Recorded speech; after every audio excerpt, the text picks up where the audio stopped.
Glória a Deus. Eu cumprimento os irmãos com a paz do Senhor Jesus. Amém?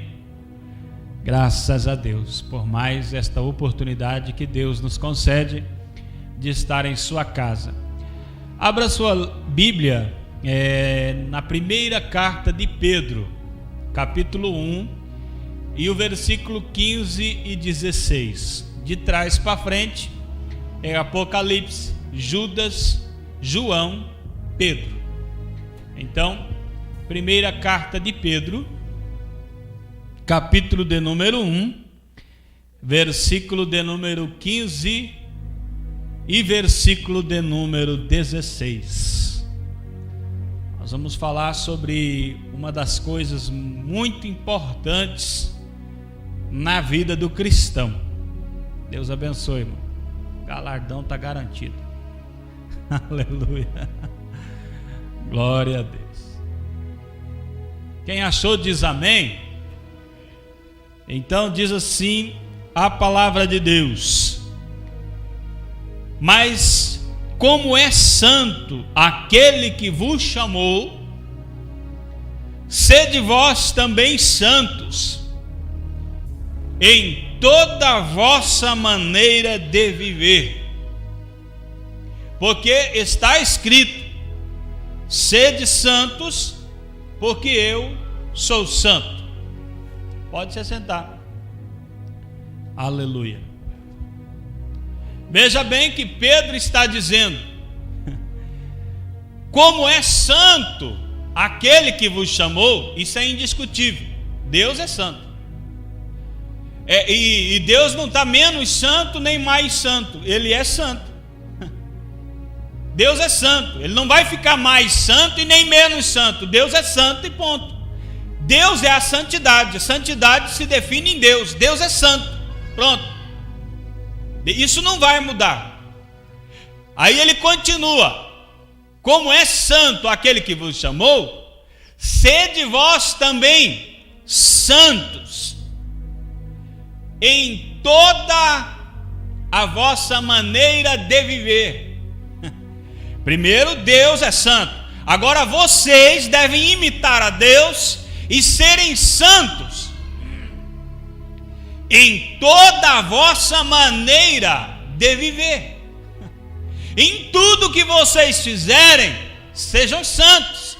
Em todo o vosso proceder, sejam santos. No vosso falar, sejam santos. No vosso andar, sejam santos. Em tudo que vocês forem fazer, sejam santos. Aí ele reforça, ele diz: porque está escrito. Esse está escrito, ele está citando as escrituras do Antigo Testamento. E o texto que ele está citando está lá em Levítico, capítulo 20 e versículo 26, aonde Deus está falando com o povo de Israel, que era a nação escolhida para ser propriedade de Deus. Note bem, entre todas as nações que existiam sobre a terra, Deus escolheu um homem chamado Abraão. Da linhagem de Abraão, Deus escolheu um povo chamado Israel. E a este povo Deus se revelou e disse para eles as seguintes palavras: e ser-me-eis santos, porque eu, o Senhor, sou santo, e vos separei dos povos para ser o meu povo, para serem meus, o meu povo. Vocês devem ser santos para mim. Dentre todos os povos, vocês eu escolhi para serem meus. Vocês são minha propriedade. E Pedro está citando esse versículo, está dizendo: assim como Deus falou com o povo de Israel que eles deveriam ser santos para Ele, nós também como igreja devemos ser santos para Deus. Nós estamos em um novo estágio. Agora a igreja é santa para Deus. Só que a santidade, irmão, muita gente se confunde com questão de santidade. Há uma polêmica muito grande na questão da santidade, por causa de uma questão aqui. A santificação, ela tem na vida do cristão três fases. A primeira fase da santificação é a santificação posicional. Você em Cristo é santo. Não, pastor, mas é que eu não sou assim tão perfeito no meu modo de proceder, mas a Bíblia te chama de santo. A Bíblia te chama de santo. Lá em 1 Coríntios capítulo de número 1, versículo 2, quando Paulo vai escrever a igreja de Corinto, ele diz assim, a igreja de Deus que está em Corinto, a igreja que está em Corinto, aos santificados em Cristo Jesus, chamados santos. A igreja, os membros da igreja são santificados em Cristo Jesus e são chamados de santos. Em Éfeso, lá, capítulo 1, versículo 1, Paulo escreve à igreja de Efésios, aos Efésios, e diz: apóstolo de Jesus Cristo, pela vontade de Deus, aos santos. Você é santo, não sabia? São Gabriel, Santa Késia, Santa Daniela e assim por diante. Você é santo. Por que você é santo? Porque Deus santifica você.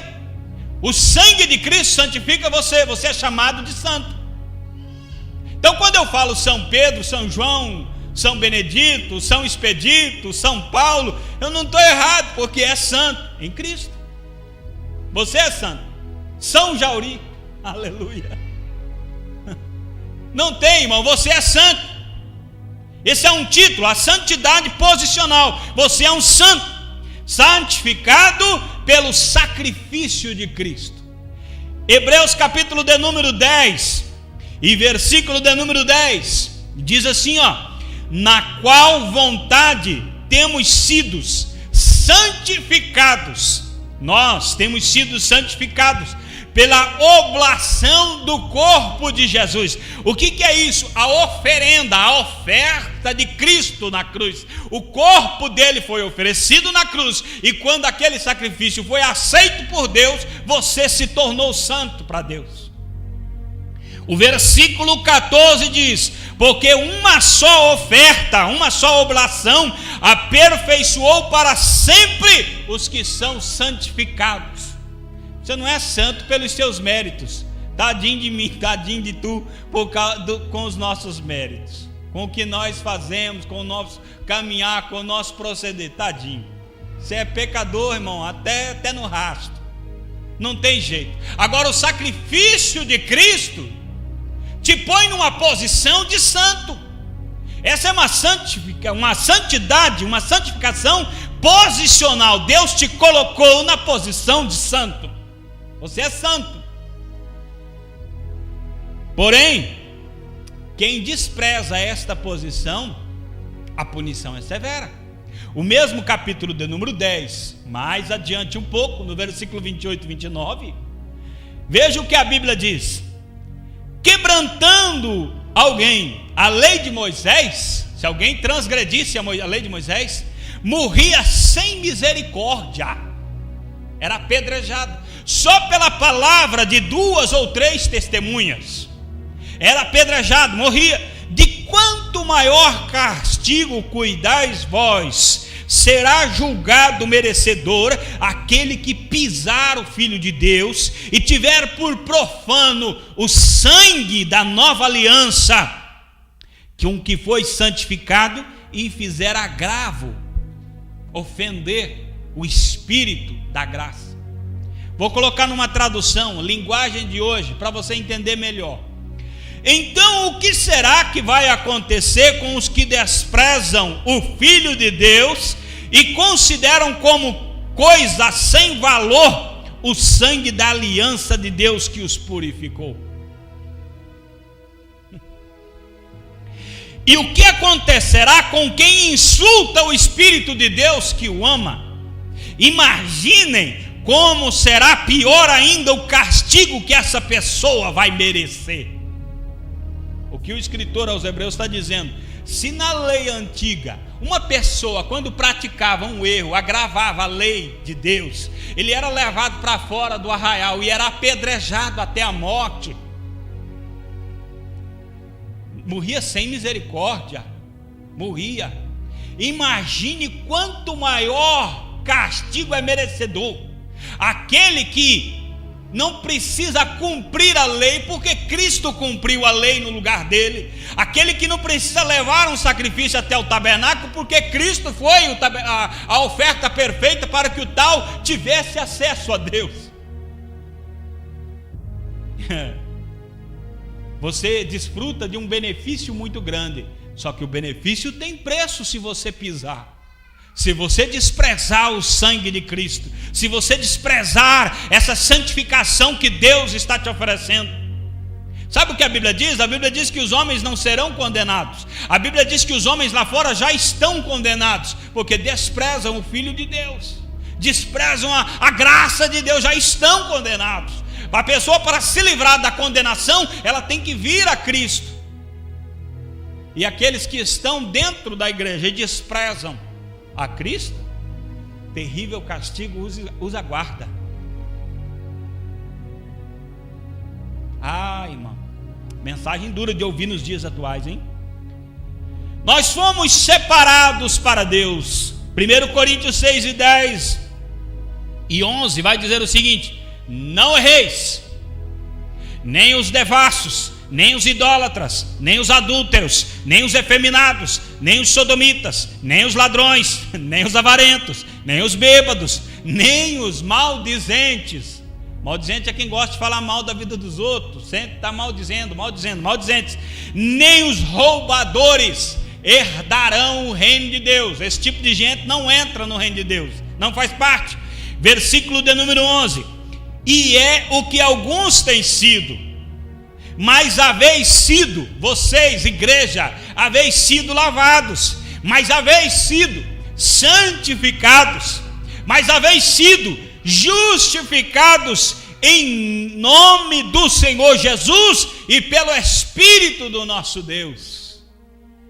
Observe bem, Paulo está escrevendo à igreja de Corinto. No começo ele diz assim, eu dou graças a Deus por vocês, porque nenhum dom vos falta, vocês são dedicados. E logo na sequência ele vai começando a tratar da carnalidade do povo da igreja. E quando ele chega aqui no capítulo de número 6, quando ele fala isso, que nem um avarento, nem um roubador, nem um maldizente, nenhum tipo de gente dessa natureza vai herdar o reino de Deus, ele está se referindo que no meio da igreja tem gente que está com esse comportamento. Então ele diz, não se enganem, esse tipo de gente não entra. Esse tipo de gente, avarento, maldizente, ladrão, adúltero, não entra. Não se enganem, não fiquem iludidos pensando que podem fazer o que bem quiser. As vossas práticas devem ser práticas de um povo de Deus, um povo separado, um povo santificado. E ele explica bem, pelo nome do nosso Senhor Jesus e pelo Espírito de Deus. Vamos para frente. Tito 2:14 diz assim, o qual se deu a si mesmo por nós, para nos remir de toda a iniquidade e purificar para si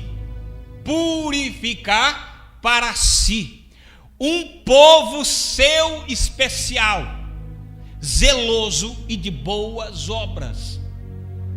O sacrifício de Cristo, toda a obra de Deus, todo o planejamento de Deus tem um propósito: é eleger, é levar um povo para Ele, um povo seu, eleito, purificado para Deus. Você é escolhido, posicionado como santo de Deus. Isso é você. Você não é carnal, você não é mundano, você não é profano, você é de Deus, você é santo de Deus. Você não é secular, você não é desse mundo, você é santo de Deus, é povo exclusivo de Deus, é o que a Bíblia diz. Vamos lá, Efésios 5, versículo 25 e 27, diz assim, Paulo aconselhando a igreja de Éfeso: vós maridos, amai as vossas mulheres, como Cristo amou a igreja, e a si mesmo se entregou por ela. Deve dizer que o marido deve se entregar pela mulher. Agora as irmãs ficaram cheias de razão, né?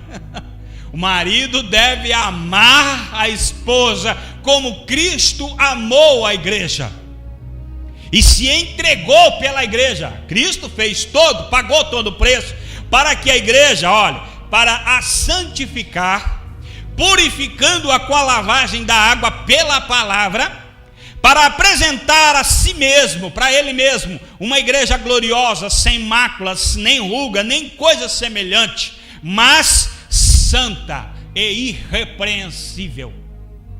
A igreja de Jesus não é meio santa.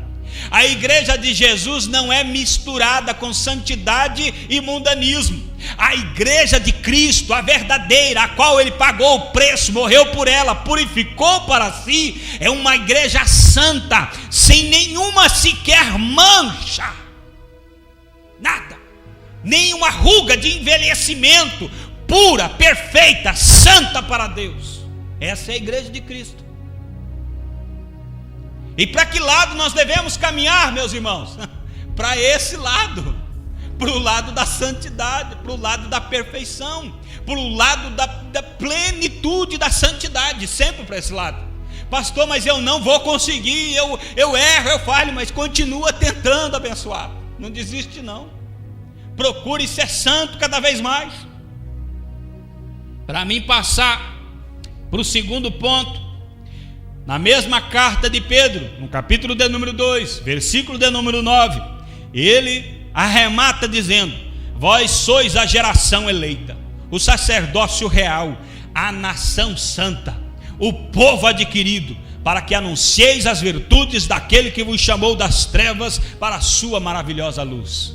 A igreja é o povo santo, o povo adquirido, o povo que vai anunciar o evangelho. É você, irmão. Povo de Deus, você é povo de Deus, santo de Deus, propriedade de Deus, propriedade exclusiva de Deus. É com você que Deus fala. Se o mundo todo perece, é culpa sua, porque você devia estar orando, você devia estar intercedendo, você que devia estar na posição de Deus. Você é santo, você é de Deus, você não briga lá fora, você vem e conversa com Deus, você dialoga com Deus. Hoje mesmo eu estava lendo na Bíblia, em Corinto, e Paulo disse assim, ó, quando vocês tiverem desavenças entre vocês, escolham um irmão aí que seja sábio o suficiente para resolver o problema. Não leve essas causas para o tribunal, porque daí vocês que são santos, que têm o Espírito de Cristo, vão estar fazendo vergonha, sendo julgado por alguém que não teme a Deus. Será que não tem ninguém aí dentro da igreja de Cristo que tenha sabedoria para julgar a causa de vocês? Olha a preocupação de Paulo. A igreja é santa, a igreja não causa escândalo, a igreja se resolve, se completa, se alinha para a glória de Deus sempre. Eu gostaria de falar sobre a santificação progressiva, mas vou falar depois. Quero falar agora sobre a santificação final, que é a última etapa. Observe bem, falei da etapa inicial, você é santo, Deus te posicionou como santo. Agora estou falando da santificação final, porque você só vai ser santo, completamente santo, nesse último processo. Depois eu volto para falar sobre a santificação progressiva, que é o momento que você está vivendo agora. Observe bem, Romanos capítulo 8, versículo 28 e 29 diz: e sabemos que todas as coisas contribuem juntamente para o bem daqueles que amam a Deus, daqueles que são chamados segundo o seu propósito, porque os que antes conheceu também os predestinou para serem conformes à imagem de seu Filho, a fim de que ele seja o primogênito entre muitos. Observe bem, você é predestinado para ser igual a Jesus. Esse é o propósito original de Deus desde o princípio, que você é predestinado para ser igual a Jesus. Mas se você não quiser, você nem vai se parecer com ele, mas o processo final é que você seja igual a Jesus. Vou acelerar aqui, irmão, para mim ganhar mais tempo para a outra parte. Hebreus capítulo 12, versículo 14 diz: segui a paz com todos e a santificação. Quando fala de santificação, ele lança mais uma palavra, mais um acréscimo. Ele diz: sem a qual ninguém verá o Senhor. Quando ele está falando sem a qual ninguém verá o Senhor, ele não está falando da paz, ele está falando da santificação. Sem santificação ninguém verá o Senhor. Por quê, irmão? Porque Deus é santo, completamente santo. Um pecador na presença de Deus morre. Moisés disse: deixa-me ver a tua glória, eu quero contemplar a tua glória. E Deus disse para ele: para você me ver, eu passarei de costas e você vai ver a minha bondade. Estará numa rocha e eu mostrarei a minha bondade para você. E quando Moisés desceu do monte, desceu com o rosto resplandecente. É tão verdade isso, que quando alguém via o anjo do Senhor, a manifestação de Deus, um anjo de Deus se revelava, a pessoa caía em si e dizia: vou morrer, eu vou morrer porque eu vi o anjo do Senhor. É tão verdade que Isaías viu no templo uma visão, e ele viu o trono do Senhor, e os querubins, e os serafins, e toda aquela glória. Ele disse: ai de mim, vou perecer, porque eu vi o rei, e eu sou um impuro, eu vou morrer. Deus é santo, aquele que vai até a presença de Deus precisa ser santo. Então você cheio de pecado no céu, de jeito nenhum. Na presença de Deus, de jeito nenhum, não tem acordo. Para você poder chegar diante de Deus, para você habitar a Nova Jerusalém, para você ter acesso a Deus, você precisa ser totalmente santo. Totalmente. Eu disse 100% santo. Não é 99,9,9,9, não, é 100% santo. Um pouquinho só sem santificação e você morre. Deus é completamente santo. Como pode acontecer uma coisa dessa, pastor? Então como que eu vou se apresentar diante de Deus? 1 Coríntios capítulo 15, versículo 51, Paulo responde. Ele diz assim, eis aqui vos digo um mistério. Algo tremendo, algo que fica no ar, um mistério, algo espetacular.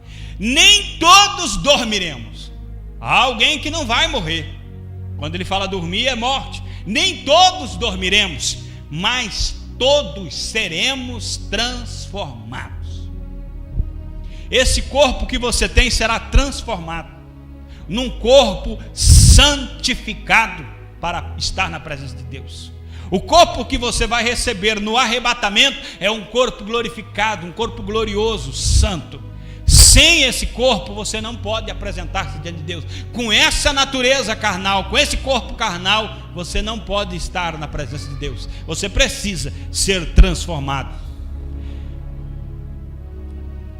1 Coríntios capítulo 15 e o versículo 54 e 55, a Bíblia vai dizer: e quando isto que é corruptível se revestir da incorruptibilidade, e isto que é mortal se revestir da imortalidade, então cumprir-se-á a palavra que está escrita: tragada foi a morte pela vitória. Onde está a morte, o teu aguilhão? Onde está o inferno, a tua vitória?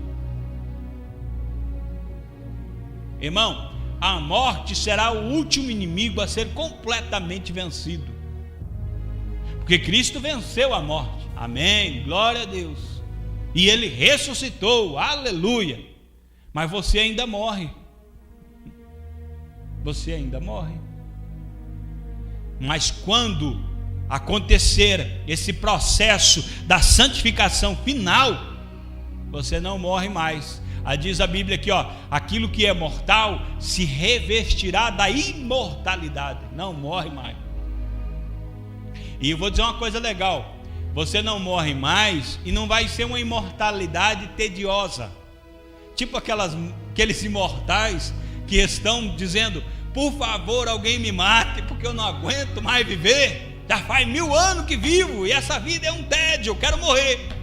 Não, irmão. A imortalidade será algo prazeroso para você.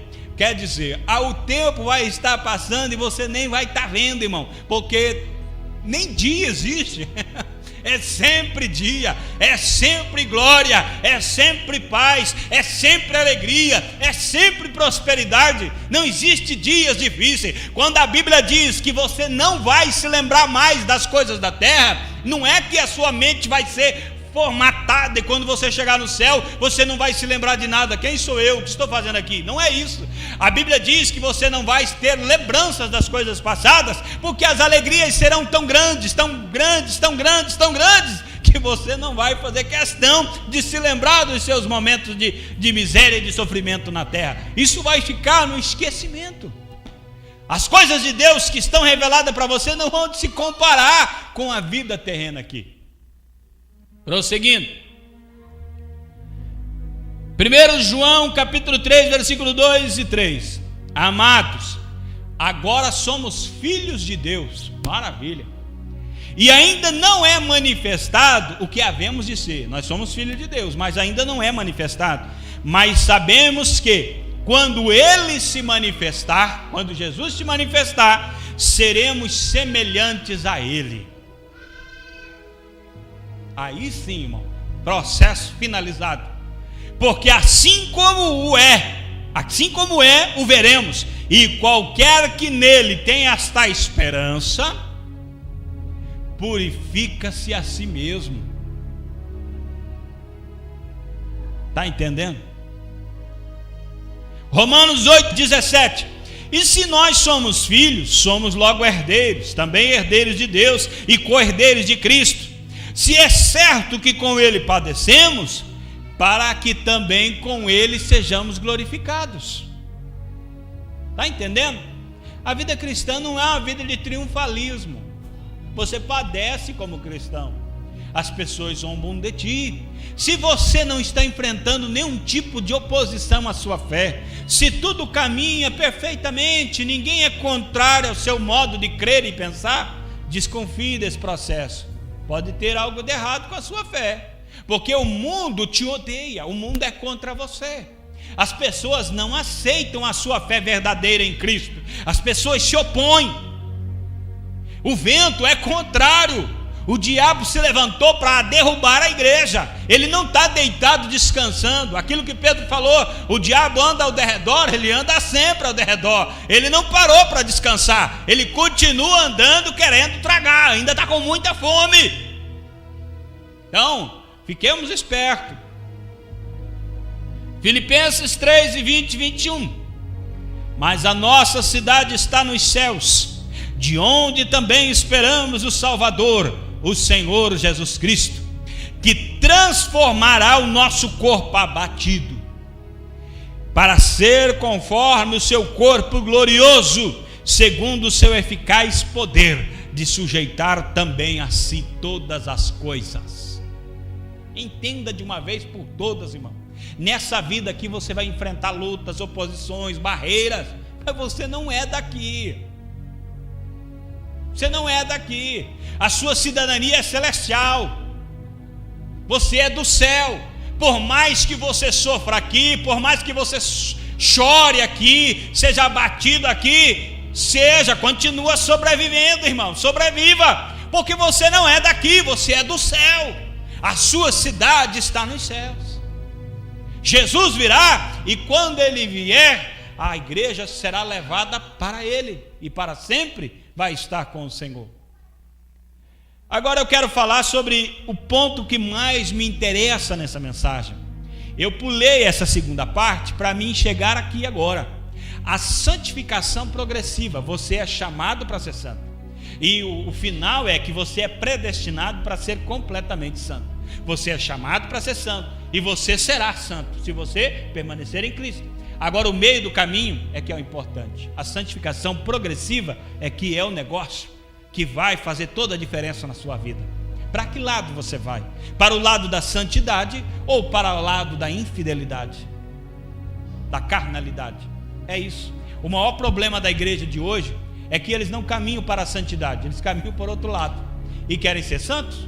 E querem chegar no céu com o corpo glorificado? Como? Como isso? Se você só caminhou para ser mundano, ímpio, cruel, você era avarento toda a vida, maldizente, falando da vida de todo mundo, roubando tudo que podia, quando via uma oportunidade metia a mão, e você diz, eu sou santo? Santo da onde? Isso não é comportamento santo. Agora vamos lá. Romanos capítulo de número 6, versículo 22 e 23, na nova versão transformadora diz: agora porém, estão livres do poder do pecado. Vocês estão livres do poder do pecado. O pecado não tem poder mais sobre vocês. E se tornaram escravos de Deus.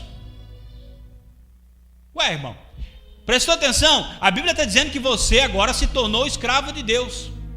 Só que eu vou trocar o verbo para ficar mais fácil a sua compreensão. E se tornaram servos de Deus. Facilitou? Você é servo de Deus, irmão. Não tem para onde correr. Não, pastor, Jesus disse que eu sou amigo de Deus. Ele disse: vocês vão ser meus amigos se forem verdadeiramente meus servos. Se vocês me obedecerem, guardarem a minha palavra, cumprirem os meus ensinamentos, eu não vos chamarei mais de servos, chamarei de amigos. Mas é porque você está sendo um bom servo que você se torna um amigo. Se você for um mau servo, não vai sair da posição de servo para ser amigo de jeito nenhum. Olhe lá, fazem aquilo, o que vocês fazem conduz à santidade. Tudo que você for fazer deve levar à santidade. Por quê? Porque se você fizer aquilo que resulta em santidade, aquilo que leva à santidade, vai resultar na vida eterna. Agora, como que eu vou sendo infiel a Deus? Me explica para mim. Como que eu vou fazer, satisfazendo as minhas paixões carnais, fazendo tudo que a minha carne quer, e vou chegar na vida eterna? Que jeito, irmão? A ficha desse povo tem que cair. A igreja do século 21 está equivocada, está caminhando para a direção errada. Eu tenho que caminhar para aquilo que conduz à santidade e não o contrário. Se eu estou correndo de Deus, como vou chegar a Deus? O salário do pecado é morte. Isso é uma regra. A dádiva de Deus é a vida eterna em Cristo Jesus nosso Senhor. Se você corre para Cristo, vida eterna. Corre de Cristo, morte. Se achegue a Cristo, não fuja de Cristo, se achegue a Cristo. Vamos lá. Filipenses 3:12 diz assim, ó: não que já a tenha alcançado, ou que eu seja perfeito. Paulo está dizendo o seguinte: eu não alcancei, eu não sou perfeito, eu prossigo para alcançar aquilo para o que fui também preso por Cristo Jesus. Porque Paulo se julgava um prisioneiro de Cristo Jesus. Ele disse: eu estou preso no amor de Deus e daqui eu não tenho para onde ir, eu vou ficar sempre preso em Cristo Jesus. Aconteça o que acontecer, eu não saio mais daqui. Eu estou preso em Cristo. Eu morri em Cristo, não vivo mais eu, Cristo vive em mim. Estou até meio dividido. Eu não sei se eu morro de uma vez e vou estar com Cristo, ou se fico aqui na terra, porque quando eu estou aqui na terra eu tenho utilidade, eu posso ensinar os irmãos, ajudar os irmãos, mas eu queria mesmo era estar com Cristo. Mas tudo bem, eu vou ficar mais um pouco, enquanto o Senhor me conceder, para ajudar vocês. Mas note bem que ele está dizendo: eu não alcancei a perfeição, eu não estou totalmente santificado, eu batalho, eu luto para dia após dia me tornar cada vez mais santo. Prosseguindo, 1 Tessalonicenses capítulo 5, versículo 23: e o mesmo Deus de paz vos santifique em quase tudo, em tudo, e o mesmo Deus de paz vos santifique em tudo, e todo o vosso espírito, alma e corpo sejam plenamente conservados, irrepreensíveis, para a vinda de nosso Senhor Jesus. É verdade que Deus se manifesta no nosso espírito. Sabe por que um profeta profetiza? Porque o Espírito Santo de Deus fala ao espírito do profeta, e então o profeta abre a boca e fala aquilo que Deus está falando através do seu espírito. É verdade, a Bíblia diz que Deus é em espírito, e em espírito é que devemos adorar. Tudo que nós fazemos na carne, pula, rodopeia, isso aí não tem sentido se não brota do espírito, irmão. Nós podemos fazer um negócio estrondoso, bonito, mas lindo, mas se não sai de dentro, não sai do espírito, não tem valor nenhum para Deus. A sociedade aplaude, todo mundo acha bonito, mas não tem valor para Deus, porque a adoração parte de dentro, tem que brotar de dentro. Deus se manifesta no espírito. Então tem gente que pensa que só porque Deus se comunica com o espírito dele, a alma e o corpo pode abandonar, larga para o pecado. Mas a Bíblia está dizendo aqui que todo vosso espírito, nessa ordem, espírito, alma, corpo, são guardados para Deus, para ser santo, irrepreensível. Se realmente o espírito dominar a alma e o corpo, você vai chegar lá, irmão. Sabe qual é o nosso problema? A nossa alma subjuga o espírito, e daí o corpo vai acabar dominando até a alma. Quem deve dominar o seu ser é o espírito. O Espírito de Deus fala com o teu espírito, e o teu espírito subjuga o teu corpo e a tua alma, não a tua alma subjugando o espírito e o corpo. Prosseguindo, 1 Coríntios 6,19: ou não sabeis que o vosso corpo é o templo do Espírito Santo? Vocês não sabem? Vosso corpo é o templo do Espírito Santo, que habita em vós. O Espírito não vem de vez em quando, não vem só no domingo dar uma faladinha com você. Não, irmão, você entendeu errado. Você pensa que o pastor é usado por Deus, daí o Espírito toca você? Não é assim. Você entendeu tudo errado.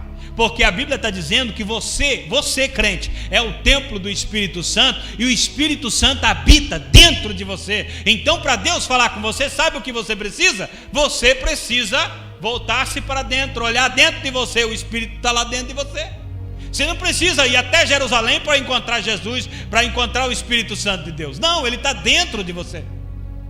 O Espírito Santo de Deus está dentro de você, e esse Espírito é proveniente de Deus. Vocês são provenientes de Deus, e vocês não são de vocês mesmos.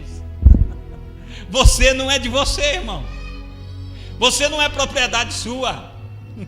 Você é templo do Espírito Santo. Você não faz o que você quer, você faz aquilo que o Espírito determina você fazer, porque é o Espírito que habita em você, que manda em você. E diz assim, fostes comprado por bom preço, glorificai, pois, a Deus, só com a boca, no vosso corpo e no vosso espírito, os quais pertencem a Deus. Toda a ação do teu corpo, tudo que você faz, deixa de fazer, deve glorificar a Deus. Tudo mesmo. Não quero cansar os irmãos. Vamos lá. 2 Coríntios capítulo 7, versículo 1. Ora, amados, pois que temos tais promessas, purifiquemo-nos de toda a imundícia da carne e do espírito, aperfeiçoando a santificação no temor de Deus. Ué, irmão, então dá para aperfeiçoar a santificação? Se a Bíblia diz que nós podemos aperfeiçoar, é porque nós podemos aperfeiçoar. Mas como que a gente aperfeiçoa um negócio, irmão? Quando a gente se dedica naquilo. Você só vai aperfeiçoar a santificação se você se dedicar na santificação. Porque lá fora o pessoal se dedica ao pecado, e eles ficam pecadores perfeitos. Eles pecam, que é um absurdo. Você nem acredita em tudo que falam da pessoa. Você fala, não é possível que ele fez tudo isso. Pois fez. A pessoa que está se aperfeiçoando no pecado, ele faz estragos terríveis, coisas que você não acredita. Acho que até o diabo fica assustado com ele, de tão pecador que ele é. Agora os crentes devem buscar o quê? Devem se aperfeiçoar na santificação, porque a Bíblia está dizendo que sem a santificação ninguém verá o Senhor. Então quanto mais santo eu for, melhor eu serei diante de Deus, mais perto de Deus estarei. Então a Bíblia está dizendo, aperfeiçoando a santificação no temor de Deus. É esse o nosso caminhar. Quero correr. A mente deve ser santificada. Romanos capítulo 12, versículo 2. Não sedes conformados com este mundo, sede transformado pela renovação do vosso entendimento, para que experimenteis qual seja a boa, agradável e perfeita vontade de Deus. Renovação do vosso entendimento. A palavra de Deus está sendo ministrada, você está ouvindo. Se você der crédito a esta palavra, ela vai produzir algo em você, ela vai renovar o seu pensamento, o seu entendimento. O seu modo de vida é guiado por aquilo que está na sua mente. Aquilo que você pensa é o que você faz, é o que você é. Se você pensa que esta palavra é uma palavra poderosa, você vai experimentar realmente a boa, perfeita e agradável vontade de Deus. Agora, se você faz pouco caso da palavra que está sendo pregada, amanhã você não se lembra de mais nada, que é o que mais está acontecendo hoje. Filipenses 4:8. Quanto ao mais, irmãos, tudo que é verdadeiro, tudo que é honesto, tudo que é justo, tudo que é puro, tudo que é amável, tudo que é de boa fama, se há alguma virtude, se há algum louvor, nisso pensai. Ocupe a sua mente com estas coisas. Prosseguindo, segundo 1 Coríntios capítulo 2 e versículo de número 16. Porque quem conheceu a mente do Senhor para que possa instruí-lo? Quem? Mas nós temos a mente de Cristo. Você não tem a mente do mundo, você não tem a mente do diabo, você não tem a mente do homem carnal, você não tem a mente do homem sanguinário, você tem a mente de Cristo. E qual que é a mente de Cristo? Amor, compaixão, bondade, longanimidade. Essa é a mente de Cristo. Humildade. Vamos lá.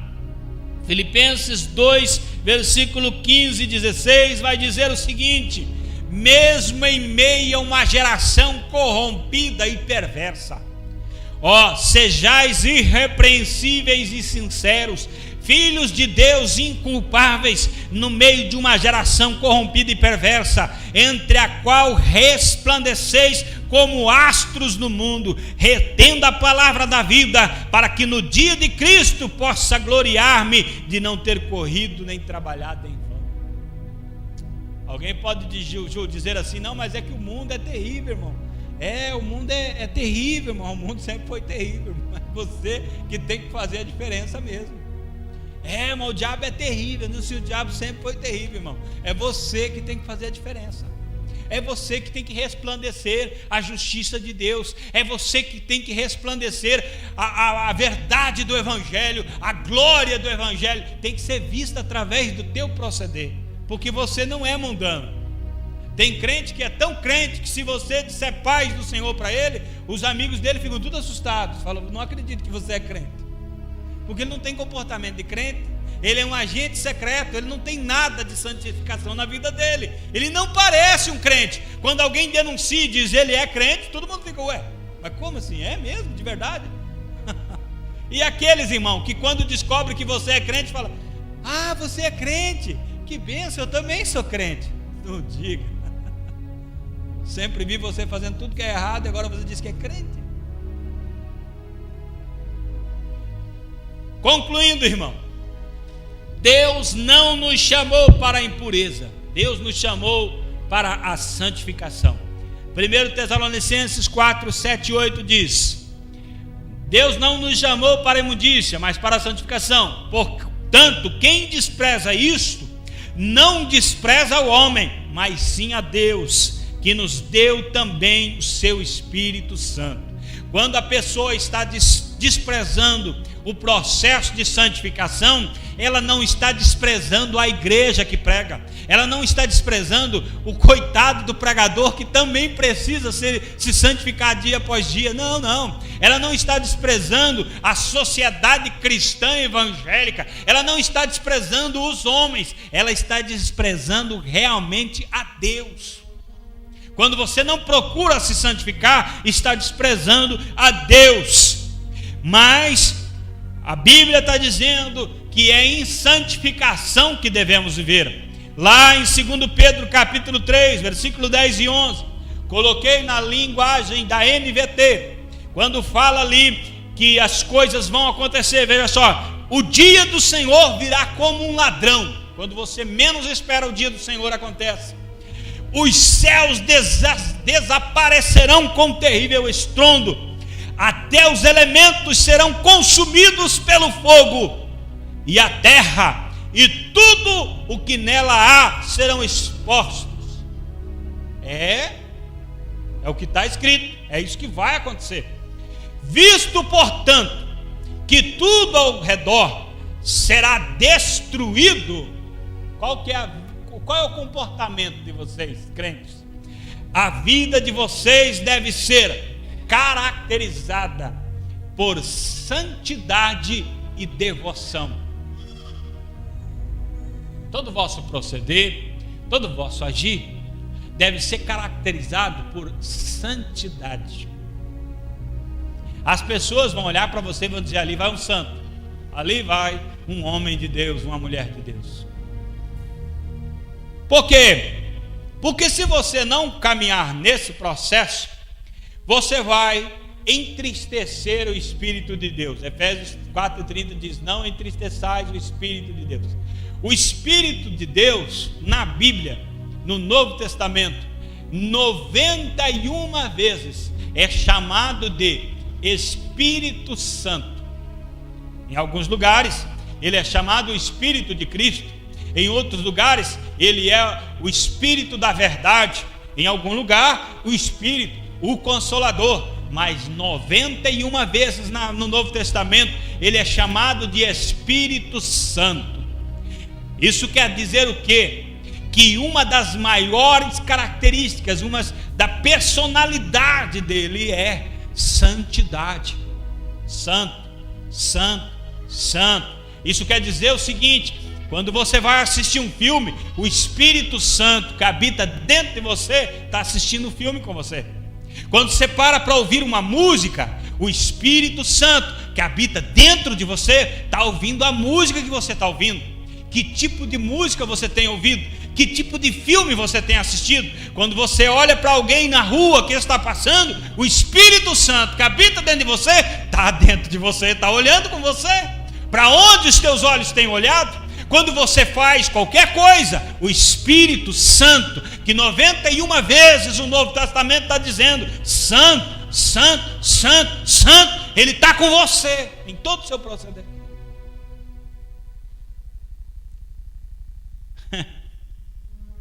Sabe o que diz 1 Tessalonicenses 5,19? Paulo, aconselhando a igreja de Tessalônica, diz: não extingais o Espírito. Extingar é a palavra que vem do extintor, irmão. Se você tem um extintor em casa, para que você quer um extintor? Não é para jogar na cabeça de alguém, tenho certeza. Se você tem um extintor em casa, é para apagar fogo. Extintor, para isso que serve, para apagar fogo. Quando a Bíblia está dizendo extingar o Espírito, não apagueis o Espírito, não abafeis o Espírito. Por quê? O Espírito conduz à santificação. Se você apaga o Espírito, para que lado você vai andar? Concluindo, Efésios 5,18 diz: e não vos embriagueis com vinho em que há contenda, mas enchei-vos do Espírito. Se a Bíblia está dizendo que você pode se encher do Espírito, quer dizer que você tem que deixar se encher do Espírito. Quem dera fosse que o Espírito viesse e te enchesse sem a tua autorização, assim você ia permanecer cheio. Por mais que você tentasse, não, você continuaria cheio, mas não é assim. Se Paulo está dizendo enchei-vos do Espírito, que existe a possibilidade de você ser totalmente vazio, ou ter uma porção, ou quem sabe, até mesmo ser cheio. Você tem que deixar-se encher do Espírito. Todos nós, com o rosto descoberto, refletindo como um espelho a glória do Senhor, somos transformados de glória em glória, na mesma imagem, como pelo Espírito do Senhor. Olhe bem, quando Paulo está dizendo isso aqui, ele está falando da nossa vida terrena. Eu falei que na santificação final, o seu corpo será transformado em um corpo glorificado. Mas aqui Paulo não está falando daquele dia final. Aqui Paulo está falando da sua vida, o seu processo natural aqui na terra. Está dizendo que dia após dia o Espírito do Senhor vai trabalhando, a palavra vai trabalhando, e você vai se transformando de glória em glória pelo Espírito na imagem de Cristo. Pergunta para sua reflexão: a igreja de Cristo dos dias atuais se parece com Cristo? Os atos dos crentes mostram que realmente eles são parecidos com Cristo? Reflita isso. Vamos colocar de pé para nós orar. Não tem outra solução. Santificação, santificação, santificação. Porque sem santificação ninguém verá o Senhor. Deus de maravilha, Deus de poder, nós te louvamos, Pai, pela tua palavra. Nós te adoramos, meu Deus, porque o Senhor é bom e a sua misericórdia dura para sempre. Nós te louvamos, sim, meu Deus, pelo sacrifício perfeito na cruz. Meu Deus, quão perfeito é o teu amor e o teu caminho. O seu plano é tremendo. Ai, Jesus, nós te pedimos, tem misericórdia das nossas almas, tem misericórdia da nossa vida. Ajuda-nos, Senhor, para que nós acendamos a candeia da tua palavra dentro do nosso interior, para que assim, meu Deus, tenhamos a ousadia, a intrepidez de lançar fora as cinzas, as poeiras do comodismo, Pai querido, e que venhamos a nos apegar mais à tua palavra, a nos apegar mais ao Senhor, que para que possamos ser mais cheios do teu Espírito, para que sejamos, Pai, reacendidos novamente. Sim, meu Deus, porque a tua palavra é quem diz que o Senhor não apagará o pavio que fumega. Há muitos que fazem muita fumaça, mas o Senhor é o Deus que vai reacender a chama e novamente vai queimar o fogo do teu Espírito, e as nossas vidas serão plenamente resplandecentes a tua palavra, o teu caminho, a tua verdade, em nome de Jesus. É o que queremos, é o que profetizamos, para a glória do teu nome. Amém. Deus abençoe a todos. Recebamos o pastor.